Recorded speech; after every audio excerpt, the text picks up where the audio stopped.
গল্পের নাম অবসেশন ওয়াজ লাভ। লেখনীতে নিরুর কল্পনারাজয়। পর্ব ১২। কাজলনন্দিনী মেনশনে নিকোলাস উপস্থিত হয়েছে আজ।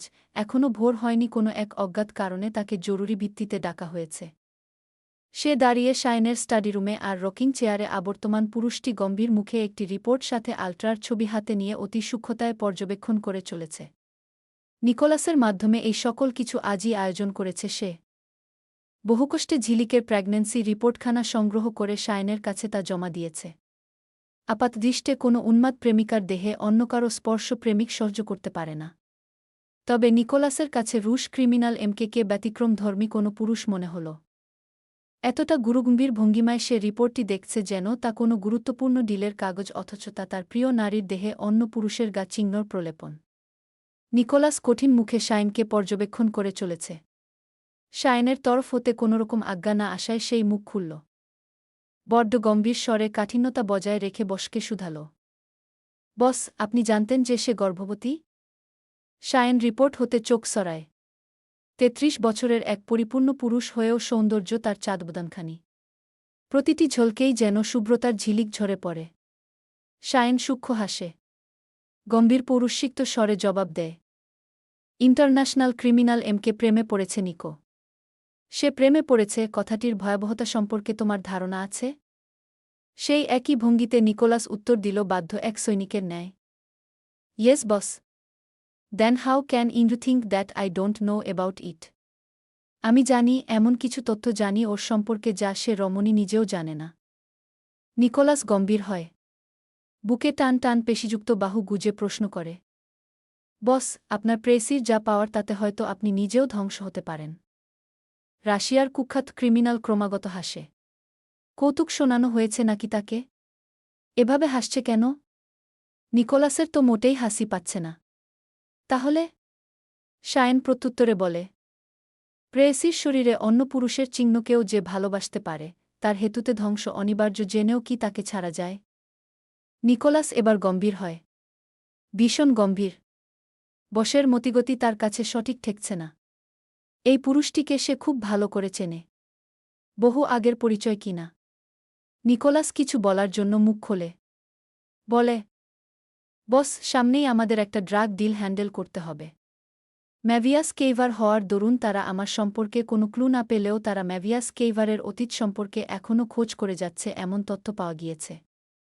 আর এই সুযোগে আমাদের ইন্টারন্যাশনাল ড্রাগ ডিলার মেহুইশ রিকার্ডোর সাথে শেষ মিটআপে বসা উচিত। শায়েন প্রেগন্যান্সি রিপোর্টখানা রাখে। টেবিলে থাকা একটি বল আকারের ধাতব কাচের বস্তু হাতে উঠিয়ে তাতে তীক্ষ্ণ নজর নিবিষ্ট করে। বলটি নিয়ে খেলতে খেলতে সে হঠাৎ গম্ভীর এবং বেশ প্রফেশনাল হয়ে ওঠে। বলে, এরেঞ্জ এভরিথিং ইন চিটাগং। ঢাকায় কড়া সিকিউরিটি থাকতে পারে। চিটাগাং এর পার্বত্য অঞ্চলগুলোতে অথবা লোকচক্ষুর আড়ালে কয়েকটি স্থান খুঁজে বের করো। কালকের মধ্যেই তাকে ফ্লাইট বুক করে বিডিতে আসতে বলো। সাথে স্বর্ণের বারগুলোও। উনি আমাদের গোল্ড বার ট্রান্সফার করার পর আমাদের ড্রাগের কিছু স্যাম্পল দেখাবে এবং বাকি ড্রাগ কার্গোশিপে করে ব্রাজিলে যাবে। নিকোলাস প্রচণ্ড মনোযোগ সহকারে এসকল কথা শুনল। একরত্তি বাড়তি কথা না বলে কেবল বলল, ওকে বস। শায়েন সূক্ষ্ম হাসে। নিকোলাস বেরিয়ে যাওয়ার তাগিদে বলে, আসি বস। শায়েন মাথা নাড়ে। নিকোলাস বেরিয়ে যায়। ম্যানশন থেকে বেরিয়ে পেন্থো হাউজে গিয়ে সকল ব্যবস্থা করতে হবে। অনেক কাজ। এতসবের মাঝেও একটা ঘটনা তাকে কুরে কুরে খাচ্ছে। এই প্রথমবারের মতো সে শায়েনের কাছ থেকে কিছু লুকিয়েছে, এমন কিছু যা তাদের ধ্বংসের কারণও হতে পারত। তিয়া কথাটা সম্পূর্ণরূপে এড়িয়ে গিয়েছে সে। তিয়ার কথা মস্তিষ্কে হানা দিতেই সে বিরক্ত হল। কপাল স্লাইড করতে করতে ড্রাইভারকে বলল, ড্রাইভ ফাস্ট। গতকাল আয়ুষ বাড়ি থেকে বেরোয়নি। ছাদের চিলেকোঠায় তার অবস্থান হয়েছিল। এই চিলেকোঠা তার একান্ত পছন্দের। ভীষণ সুন্দর সুন্দর মুহূর্ত জড়িয়ে রয়েছে তার সাথে ঝিলিকের। কতগুলো সময় এই চিলেকোঠায় কাটিয়েছে তারা। বই পড়েছে একসাথে, বই পড়ার ফাঁকে ফাঁকে প্রেম। আয়ুষের হাসি পায় সেসব চিন্তাভাবনা করে। ঝিলিক যেদিন তাকে জানিয়েছিল সে প্রেগনেন্ট, তার প্রায় কিছুদিন আগেই আয়ুষ ব্যাপারখানা বুঝে নিয়েছিল। হতে পারে তা তার পিরিয়ড সার্কেলের মাধ্যমে, অথবা তা হতে পারে ঝিলিকের প্রায় হঠাৎ হঠাৎ তার দুর্বলতার নালিশ জানানোতে। আয়ুষের মনে পড়ে সে সময়গুলো। প্রথম যেবার তারা ঘনিষ্ঠ হয়েছিল। প্রথম যেবার আয়ুষ ঝিলিকের উপর সর্বোচ্চ অধিকারবোধ পেয়েছিল। তারিখ, সময়, সেকেন্ড সবই তার মস্তিষ্কে অকটে ভেসে উঠল ধীরে ধীরে। মস্তিষ্কের প্রতিটি অংশ ঝিলিকের সর্বরন্ধ্র সম্পর্কে ধারণা রাখে। আয়ুষ ঝিলিককে ভালোবাসে। ভীষণ ভালোবাসে। ভালোবাসার পরিধি যদি মাপা হয় তবে কত হবে? এক সমুদ্র গভীর? নাকি এক আকাশম স্নিগ্ধ? হয়তোবা প্রতিটি মোনাজাতে তাকে চাওয়ার ন্যায় তা স্বচ্ছ হবে, অথবা প্রতিটি দোয়ায় সবার আগে ঝিলিকের সুস্থতা কামনা করার ন্যায় তা নিখাদ। তাকে কষ্ট দেওয়ার পূর্বে সে নিজে কতটা কষ্টে ছিল তা তো কেবল সেই জানে। শারীরিক, মানসিক উভয় দিকেই তার উপর চাপের সৃষ্টি হয়েছিল। ধুরন্ধর মস্তিষ্ক তার মুহূর্তেই সজাগ হল। এই শেষ সময়টায় মোটেই তাকে আবেগে গা ভাসালে চলবে না। এখনই তো তার প্ল্যানগুলো এক্সিকিউট করার সময়। কেবল শুরু হলো এই খেলা। শেষ কোথায় গিয়ে আটকাবে সে জানে না। জানে কেবল এই খেলায় হতে পারে সে বেঁচেই না থাকল। অকটে হাসি পেল তার। ফোন বের করে ঝিলিকের ছবি বের করল। ফোনের ওয়ালপেপারে ভাসছে ঝিলিক আর তার হাস্যোজ্জ্বল ছবি। সে সময়গুলো কত সূক্ষ্ম ছিল। সে যেন নিজ মনেই আওড়ায়।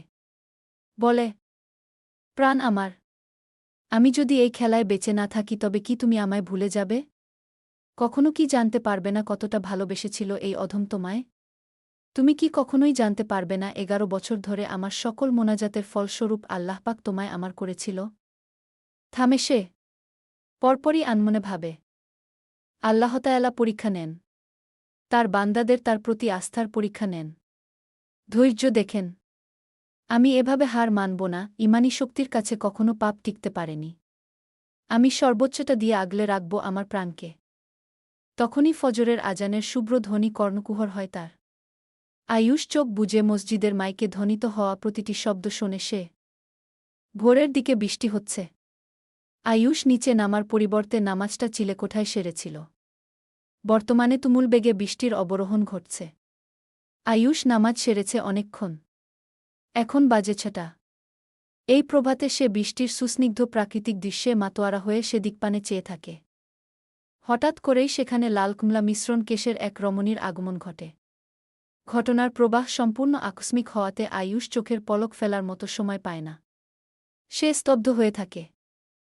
ঝিরিঝিরি ধারায় পড়তে থাকা বৃষ্টির মাঝে একরত্তি সুখ হিসেবে গোছানো চুলের সম্ভার সাথে অতিফর্সা আদলের এক রমণী। আয়ুষের মস্তিষ্ক কাজ করে না, বুঝে উঠতে পারে না এটা কি ভ্রম নাকি সত্য। ঝিলিক আপনমনে বৃষ্টিবিলাসে মত্ত, আশপাশ খবর নেই একদমই। বৃষ্টির প্রতিটি ফোঁটা তার শরীরে বহমান, তাকে এই বৃষ্টি যেন আরও অধিক মোহময়ী করে তুলছে। সারা শরীর বৃষ্টির জলে ভেজা, এমনকি কাপড়ের ভাঁজ পেরিয়ে শরীরের প্রতিটি খাত স্পষ্ট। তবু আয়ুষের দৃষ্টি আটকে রইল বৃষ্টির জলে ভিজে ওঠা স্নিগ্ধ উজ্জ্বল ফর্সা মুখখানার পানে। যেন ওই মুখখানাতেই তার পুরো বিশ্বব্রহ্মাণ্ড লুকিয়ে আছে। সে খানিকটা সময় চেয়ে রয় তার পানে। ঘোরের মাঝে আটকে যায়। টঙ্ক নড়ে তখনই যখন জোরে একটি বজ্রপাতের শব্দ হয়। ঝিলিক বজ্রপাতে ভয় পায়। কুকুরে ওঠে খানিক। বেশ বর্ষর ছিল কি না। ফের ঠিক হয়। অথচ ততক্ষণে আয়ুষ দৌড়ে আসে। বৃষ্টিতে ভিজে জবুদ্বু হল তার পরনের সাদা টি শার্ট সাথে সুন্দর ফ্লোতে থালা চুলগুলো। এসেই এক অবাক করা কাণ্ড করে বসল। হঠাৎ করে জড়িয়ে ধরল সে ঝিলিককে। আষ্টে পিষ্টে। ঝিলি যার পর্নায় অবাক হল। ওর মাথা গিয়ে ঠেকল আয়ুষের শক্তপোক্ত বুকে। ঝিলিক হতভম্বতায় কথা বলতে পারল না। সে ইতোমধ্যে বুঝে গিয়েছে এই লোকটি কেবল একজনই হতে পারে, সে হল আয়ুষ। আয়ুষের বিলাসবহুল ব্র্যান্ডের পারফিউমই তার প্রমাণ দিচ্ছে। ঝিলিকের হৃদস্পন্দন বেড়ে গেল। আয়ুষেরও কি একই অবস্থা? ধুকপুক করছে কেন তার বুক, দুজনের তপ্ত শ্বাস একে অপরের ঘাড়ে উন্মুক্ত। বৃষ্টির ঠান্ডা ফোঁটায় ও ঝিলিক আয়ুষের তপ্ত শ্বাস অনুভব করতে পারছে। ঝিলিক ভ্রু কুঁচকে সরতে চায়। আয়ুষ খানিকটা শক্তি বাড়িয়ে মাথা এবং পিঠ তার দুহাত দ্বারা আরও ভালো করে পেঁচিয়ে ধরে। যেন ছাড়লেই সে হারিয়ে যাবে। ভেতরের উন্মাদনা সে ঝিলিকের পর্শে গায়েব করতে চাইছে কি?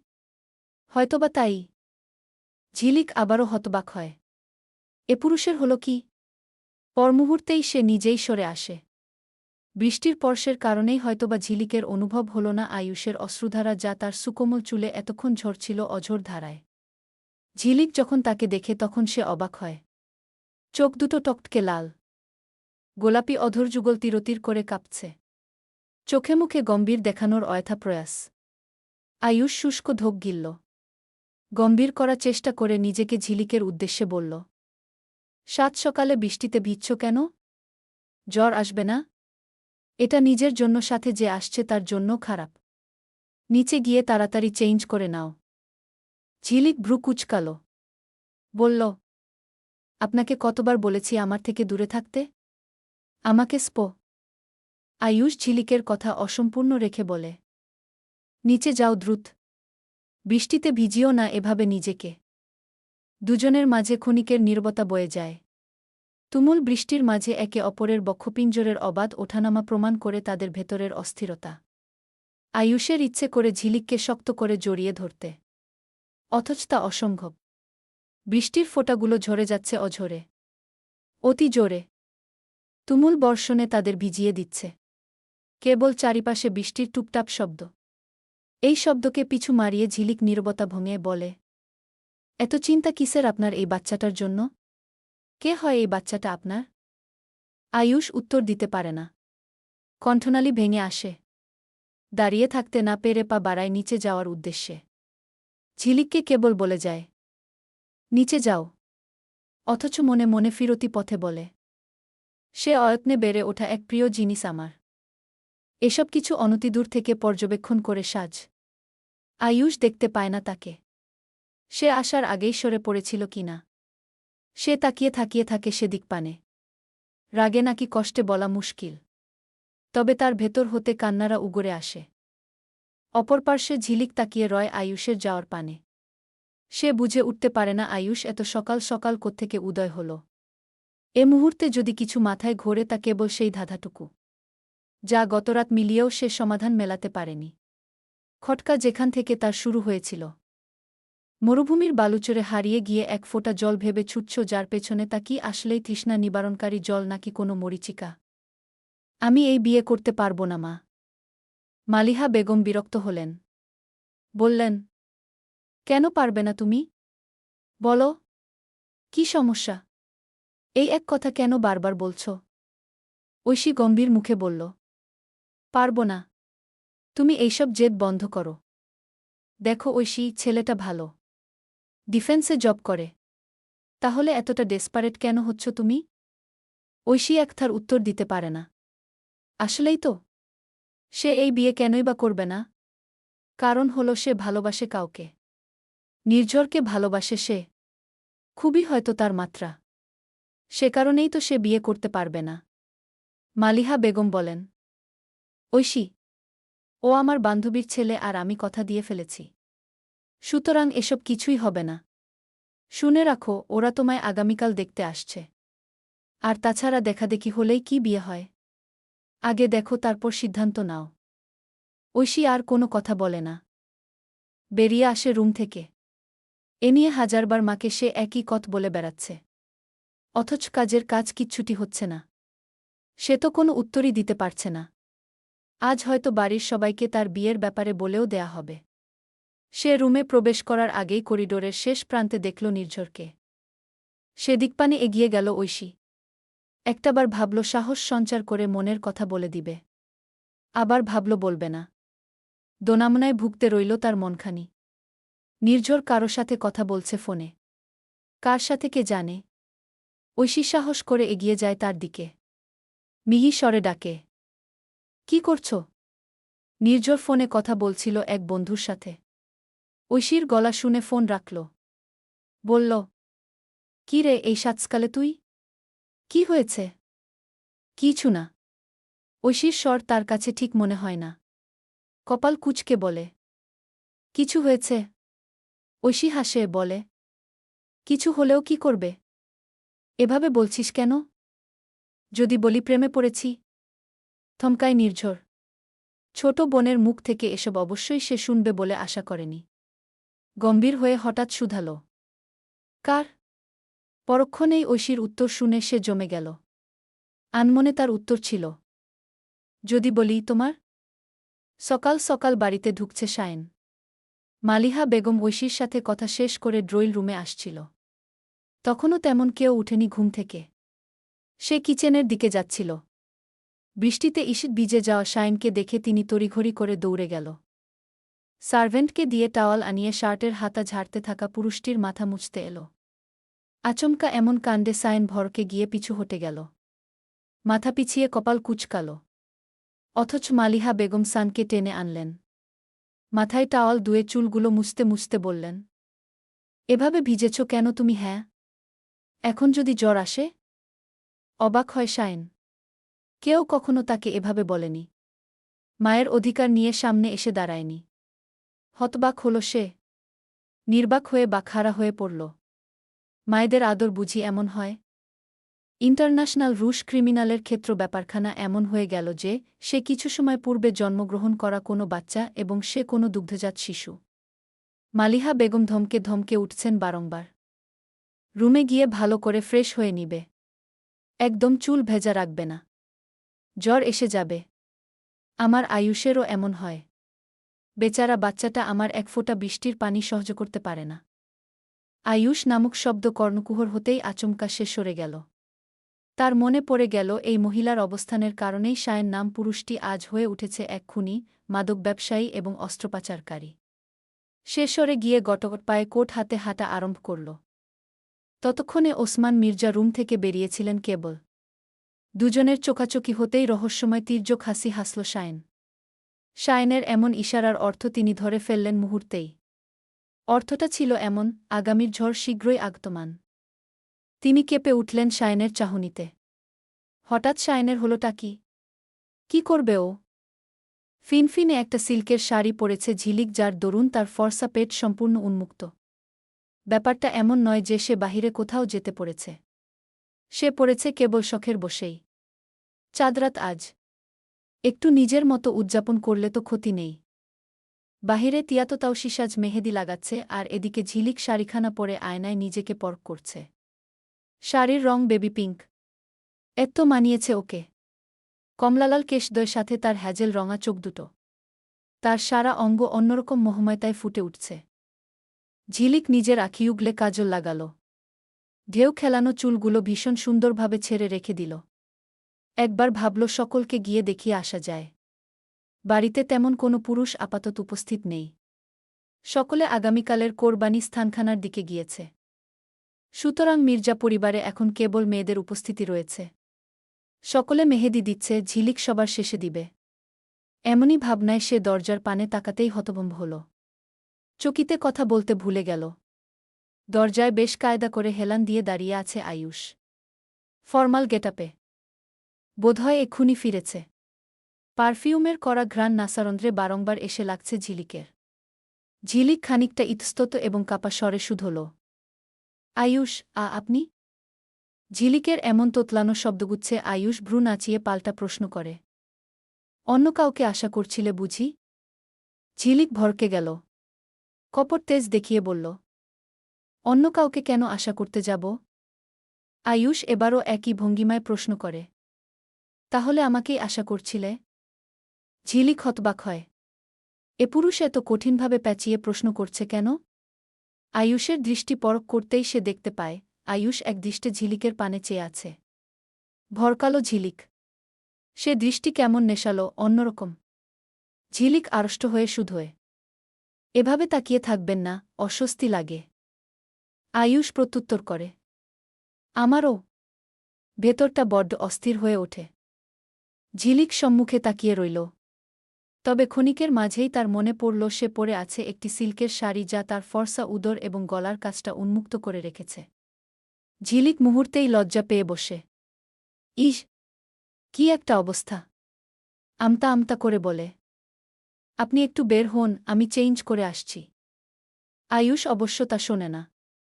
ঝিলিকের কথা পৃষ্ঠে তার কেমন মাদকতা মেশানো এক স্বর শোনা যায়, একটু কাছে আসি প্রাণ। ঝিলিক ভরকালো আবারও। এভাবে বললে কি মানা করা যায়? কেউ এভাবে আবদার করে? ঝিলিক অকটে হাসে। অবিলম্বে দুহাত দুপাশে ছড়িয়ে দেয়। আহ্বান জানায় তাকে। বর্তমানে তাদের বিয়ের কেবল কয়েকদিনই হয়েছে। বিয়ের পর এবং আগে সবসময় আয়ুষ যথেষ্ট নমনীয় এবং দূরত্বে থেকেছে। সুতরাং এই প্রথমবার আয়ুষের এমন আবদার ফেলতে পারে না ঝিলিক। আয়ুষকে যথেষ্ট ক্লান্ত দেখাচ্ছে এ মুহূর্তে। ঝিলিকের মনে হল হয়তো সত্যিই আয়ুষের এখন তাকে প্রয়োজন। আয়ুষ ঝিলিকের এমন আমন্ত্রণে হাসে। দরজা আটকে দেয়, যাতে কেউ হুট করেই তাদের দেখে না ফেলে একত্রে। এগিয়ে গিয়ে জড়িয়ে ধরে ঝিলিকের কোমলতনু। বুকের সাথে মিশিয়ে নেয় ঝিলিককে। ঝিলিকের মস্তিষ্ক গিয়ে ঠেকে আয়ুষের শক্তপোক্ত বুকে। আয়ুষ ঝিলিকের ঘাড়ে মুখ গুজে। ফলস্বরূপ তার প্রতিটি উষ্ণ শ্বাস ঝিলিকের অনুভব হয়। ঝিলিক অবাক হয়। আয়ুষের হৃদস্পন্দের বেগ অতি দ্রুত। একদম ধীপ ধীপ শব্দ করার মতোই, যেন এক্ষুনি সে কোনো যুদ্ধক্ষেত্র থেকে ফিরেছে। ঝিলিক আকুল হয়ে শুধাল, আপনার কি খারাপ লাগছে? হার্টবিট এভাবে বেড়ে গিয়েছে কেন? রীতিমতো লাফাচ্ছে এটা। ঝিলিকের কথায় আয়ুষের ঠোঁটে তীর্যক হাসির রেখা ফুটে ওঠে। কেমন গভীর স্বরে যেন বলে সে, এমন শাড়ি পরেছ কেন প্রাণ? এমনিই বাহিরে যেতাম না কিন্তু। আয়ুষের বুকে মুখ গুজে মিহি স্বরে আওড়ায় ঝিলিক। আয়ুষ অকস্মাৎ ঝিলিকের ঘাড়ে ঠোঁট ছোঁয়ায়। এমন কাণ্ডে ঝিলিকের সারা অঙ্গে অন্যরকম এক শিহরণ বয়ে যায়। ততক্ষণে আয়ুষের অনুভূতি মাখানো স্বর ভেসে আসে, শাড়ি পরো না প্রাণ, এভাবে আমাকে অসুস্থ বানিও না। ঝিলিক বিচক্ষণের ন্যায় বুঝে যায় আয়ুষের ভাবগতি। খানিক রসিকতা করে বলে, এই রূপ দেখিয়ে যদি আপনাকে বশ করা যায় তাহলে এই সাজ আমি প্রতিনিয়ত সাজতে রাজি। আয়ুষ মুখ তোলে। ঝিলিকের বাঁকানো কোমরে নিজের শীতল হাত দুটো রেখে চোখ দুটো ছোট ছোট করে বলে, তাহলে আমাকে প্রতিনিয়ত সামলানোর ক্ষমতাও রাখতে হবে ম্যাডাম। ঝিলিক হাসে তার উত্তরে। আয়ুষ তার থেকে লম্বায় অনেকটা। মাথা উঁচু করে না তাকালে চোখে চোখ রাখা মুশকিল। আয়ুষের নিজেকে সামলাতে বড্ড মুশকিলই হচ্ছে। কেমন মুখ করে ড্যাব ড্যাব করে তাকিয়ে আছে ঝিলিক তার পানে। সে চোখে মুগ্ধতা, ভালোবাসা আর মায়াবিহীন কিচ্ছুটি নেই। হঠাৎ আয়ুষ বলে ওঠে, চোখ দুটো বন্ধ করো প্রাণ। ঝিলিক ভ্রু কুঁচকে শুধোয়। কেন? আগে করো তারপর বলছি। ঝিলিক বাধ্য বউয়ের মতো চোখ বুজে ফেলল। আয়ুষ ঝিলিককে পিঠপিছু করে দাঁড় করাল। ঝিলিকের কোমরসমান ঘন চুলগুলো ঘাড় থেকে সরিয়ে উন্মুক্ত করল সম্পূর্ণ পিঠ। আয়ুষের মনে হল এমনটা করা তার মোটেই উচিত হয়নি। শুষ্ক ঢোক গিলল সে। ঝিলিকের উন্মুক্ত অতি উজ্জ্বল ফর্সা পিঠ যে কোনো পুরুষকে আসক্ত করার ক্ষমতা রাখে। আয়ুষ চোখ সরিয়ে পকেট থেকে একটা ছোট লকেট বের করে, যেখানে প্রজাপতি ঝুলছে একটা। অবশ্য তা ডায়মন্ডের। ফলস্বরূপ তা জ্বলজ্বল করছে ঝিলিকের ফর্সা গলায়। আয়ুষ তাকে আয়নার পানে ফিরিয়ে ঝিলিকের প্রতিচ্ছবির দিকে তাকিয়ে বলল, চোখ খোলো প্রাণ। ঝিলিক চোখ দুটো খুলল। গলায় সেই লকেটখানা জ্বলজ্বল করে উঠল, সাথে ঝিলিকের কাজলকালো চোখ দুটোতেও তারাদের আগমন ঘটল। সে উচ্ছ্বাসিত কণ্ঠে বলল, এটা কি দারুণ, একদম কুটুকুটু। আয়ুষ ঝিলিকের এমন উচ্ছ্বাসে নিঃশব্দে হাসে। ঝিলিককে পেছন থেকে জড়িয়ে ধরে থুতনি ঠেকায় তার ঘাড়ে। আয়নায় তাকে দেখতে দেখতে শুধোয়, এবার আমার গিফট দাও। কিসের গিফট? ভ্রু কুঁচকে শুধোয় ঝিলিক। আয়ুষ ভনিতা করে বলে, চাঁদরাতে আমি তোমায় উপহার দিলাম, তুমি দিবে না? ঝিলিক বিড়ম্বনায় পড়ল। কাচুমাচু হয়ে জিজ্ঞেস করল, কিন্তু আমি তো জানতাম না যে আপনি কিছু গিফট করবেন আমায়। উহু, এসব বললে শুনছি না। কিছু তো দিতেই হবে। আয়ুষ অগোচরে হাসে। সে অবশ্যই মজা করছে। ঝিলিক নিজেই তো তার আলাদা করে কি উপহার দিবে। ঝিলিক খানিকটা ইতস্তত বোধ করে বলে, আচ্ছা চোখ বন্ধ করুন। আয়ুষ অবাক হয়। তার মানে ঝিলিকও কিছু গিফট তৈরি করেছে নাকি? বিনা বাক্যে সে চোখ দুটো বন্ধ করে। আয়ুষ হাসলে তার ডান গালে একটা টোল পড়ে। দেখতে বড্ড আকর্ষণীয় লাগে তা ঝিলিকের কাছে। ঝিলিক আনমনে সেখানটায় নিজের নরম অধরযুগল স্পর্শ করায়। হঠাৎ ঝিলিকের কাছ থেকে এমন কিছু মোটেই আশা করেনি আয়ুষ। ফলস্বরূপ সে তড়িতে চোখ দুটো খুলে ফেলে। অবাক হয় ভীষণ। ঝিলিকের দিকে তাকিয়ে থাকে বিস্ময়ে। বিস্মিত কণ্ঠেই প্রশ্ন করে, কি হলো এটা? ঝিলিক আয়ুষের অবস্থা দেখে মিটমিটিয়ে হাসছে। ঠোঁট চেপে হেসেই শুধোল, চুমু হল। আয়ুষ গালের ভেতর জিহ্ব ঠেলে হাসে ভ্রু নাচিয়ে বলে, টিজ করছেন ম্যাডাম? হু? এই আয়ুষ মির্জাকে টিজ করছেন? নিজেকে সামলে রাখছি, ভালো লাগছে না? ঝিলিকের মুখে তখনও মিষ্টি মিষ্টি হাসে। ঝিলিক আবারও আচমকা পা উঁচু করে আয়ুষের থুতনি সমান সমান চুমু খায়। মুহূর্তেই আয়ুষের ধৈর্য যেন ফুরোয়। বড় করে শ্বাস টানে সে। ঝিলিকের কোমরে জোর বাড়িয়ে কাছে টেনে ঘনিষ্ঠতা বাড়ায়। এবারে ঝিলিক কিছুটা ঘাবড়ায়। আয়ুষ ঝিলিকের চুলে মুখ গুজে চুলগুলোর ঘ্রাণে মাতোয়ারা হয়ে ভারিক্কি স্বরে বলে, এখন তোমার পালা, প্রাণ। আয়ুষ ঝিলিকের ঘাড়ের চুলগুলো সরিয়ে ঘাড়ে নিজের শীতল ঠোঁট ছোঁয়ায়। ঝিলিকের সারা শরীরে অদ্ভুত রকমের বিদ্যুৎ খেলে যায়, কেঁপে ওঠে সে সামান্য। আয়ুষ ঝিলিকের ঘাড়ে এবং গলায় ছোট ছোট বেশ কয়েকটা চুমু খায়। এক পর্যায়ে ভীষণ ব্যাকুল হয়ে আবদার করে, প্রাণ আমার, একবার তুমি করে ডাকো। ঝিলিক ঢোক গিলে নিজের। আয়ুষ হুঁশে আছে বলে মনে হল না তার। স্বর আটকে আসে ঝিলিকের। প্রশ্ন করে, অভ্যাস নেই তো? পৃষ্ঠে ভেসে আসে আয়ুষের মিনতি, একবার ডাকো শুধু। ঝিলিকের গলা শুকোয়। আয়ুষ ঝিলিকের গলায় মুখ গুজে রয়েছে। তার গভীর শ্বাস ঝিলিকের সারা শরীরে অদ্ভুত অনুভূতির সঞ্চার ঘটাচ্ছে। ঝিলিক চেষ্টা করে বহু কষ্টে বলে, তুমি। আয়ুষ যেন এবার সত্যি সত্যি উন্মাদ হয়ে ওঠে। ঝিলিককে এক লহমায় কোলে তুলে নেয় সে। ঝিলিক অবাক হয়। চমকে গিয়ে ভীত স্বরে বলে, এক্ষুনি আমায় খুঁজতে আসবে, নামান আমাকে। আয়ুষ ঝিলিকের পানে ঝুঁকে যায়। এক দৃষ্টে চেয়ে বলে, তুমি করে বলো, প্রাণ। এক্ষুনিই তো বললাম। উহু, তুমিতেই আবদার করো। ঝিলিক বিলম্ব না করে অতিদ্রুত বলে, আচ্ছা হয়েছে, নামাও আমাকে আয়ুষ। আয়ুষ চোখ বুজে ফেলে। মিনমিন করে বলে, তোমাকে গভীরভাবে ছুতে হয় না প্রাণ, তোমার তুমি ডাকেই আমার সকল তৃষ্ণা নিবারণ হয়ে যায়। হঠাৎই দরজায় করাঘাত হয়। বাহির থেকে তোতা ডাকছে, ঝিলিক, এই ঝিলিক, দরজা খোল। ঝিলিক এবার আরও বেশি ঘাবড়ায়। বলে, ছাড়ো প্লিজ। আয়ুষ ঝিলিককে নামিয়ে দেয়। অথচ তবু ছাড়ে না।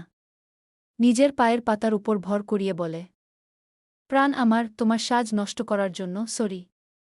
কথা নেই, বার্তা নেই। কোনো পূর্ববার্তা ছাড়াই আয়ুষ ঝিলিকের ওষ্ঠপুটে গভীরভাবে ঠোঁট ছোঁয়াল। এক হাত কোমরে এবং অন্য হাত তার গালে রাখল। কেমন উন্মাদ হয়ে উঠল। ঝিলিক তখনও হতবাক। কি হচ্ছে তা তার মস্তিষ্ক বুঝে ওঠার আগেই আয়ুষ তার ঠোঁট দুটো ছেড়ে দিল। ঝিলিক লিপস্টিক বা লিপটিন্ট লাগিয়েছিল বোধহয়। চকলেট ফ্লেভারের হতে পারে তা।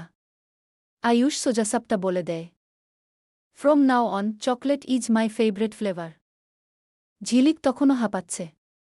বড় বড় শ্বাস টেনে সে শুধল। এটা কি হল?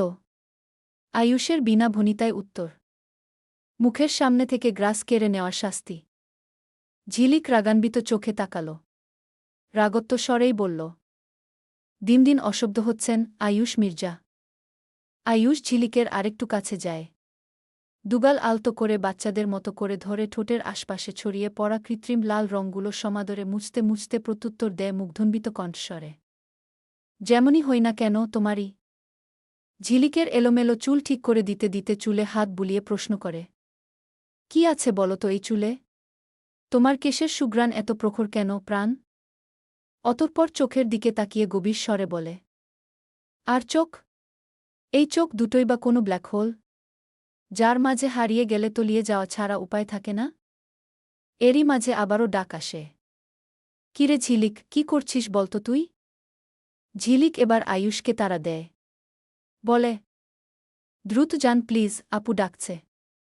এবার সত্যিই প্রচুর বকা দিবে। আয়ুষ অবশ্য খানিকটা বিরক্তবোধই করে। আফসোস কেটে বলে, ঘরশত্রু বিভীষণ। অতঃপর ভীষণ আবদার নিয়ে বলে, যাচ্ছেন যান ম্যাডাম, ঘুরে ফিরে কিন্তু এই আমিটার কাছেই আসতে হবে। তখন না হয় শোধবোধ করে নেব সব। ঝিলিক ফোড়ন কাটে। হুহ, আসছে কোনো রাজপুত্র। আয়ুষ নিঃশব্দে হাসে। বলে, মেহেদিতে আমার নাম কিন্তু চাই ম্যাডাম। তার বলতে? আয়ুষ ঝিলিকের কোমরে হাত রেখে খানিকটা ব্যাকুল হয়ে বলে, আমারই থেকো প্রাণ। ঝিলিক হাসে। প্রত্যুত্তরে বলে, আমি তো আপনারই মিস্টার। ওদিকে তোতা আবারও ডাকে, যার দরুন আয়ুষ এবার ছেড়ে দেয় ঝিলিককে। ঝিলিক দরজা খুলে বেরোতেই প্রশ্ন করে তোতা। ভ্রু কুমচকে বলে, তোর এমন দশা কেন? ঝিলিক খানিকটা বিব্রত হয়। ইনিয়ে বিনিয়ে জবাব দেয়, ওই কিছু না, শাড়ি পরেছিলাম তাই এমন এলোমেলো লাগছে। শাড়ি পরেছিস ভালো কথা, ঠোঁটের এই দশা কেন? কেমন আগের তুলনায় লাল হয়ে আছে? ঝিলিক তৎক্ষণাৎ উত্তর দিতে পারে না। ভেবেচিন্তে বলে, মৌমাছি, ঘরে মৌমাছি ঢুকেছিল তো। কামড়ে দিয়েছে অসভ্যটা। আয়ুষ ভেতর থেকে এসব শুনে ঠোঁট ঝুলিয়ে হাসে। শেষ মৌমাছি? সে মৌমাছি? আচ্ছা, পরে মলম লাগিয়ে দিতে হবে। এখন এক চল আমাদের সাথে। ঝিলিক থমকায় খানিক। প্রশ্ন করে, এভাবে যাব? বাবা, ছোট ভাইউরা নেই? ঝিলিকের কথার প্রত্যুত্তরে তোতা কপাল ভাঁজ করে প্রশ্ন করে, কোন দুনিয়ায় থাকিস রে? বড় ভাইউ, ছোট ভাইউ, বাবারা সবাই তো বাইরে গিয়েছে। ঝিলিক তৎক্ষণাৎ কপাল ভাঁজ করে বসে থাকে। তাহলে ওই লোক কিভাবে এলো?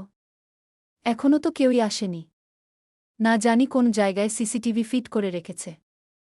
ঝিলিকততা চলো যায় মেহেদি লাগাতে। পরপরই আয়ুষও বেরোয়। ঝিলিকের পানে তাকিয়ে পকেটে হাত দুহাত রেখে কণ্ঠে কেমন মুগ্ধতা ঢেলে একদৃষ্টে তাকিয়ে বিড়বিড় করে, প্রাণ আমার। অতঃপর মিনমিন করল গানের কয়েকটি লাইন। কি আবেশে তার বারে বার। দেখি তবু মেটে না তৃষা। গল্প ভালো লাগলে অবশ্যই একটা কমেন্ট করে যাবেন।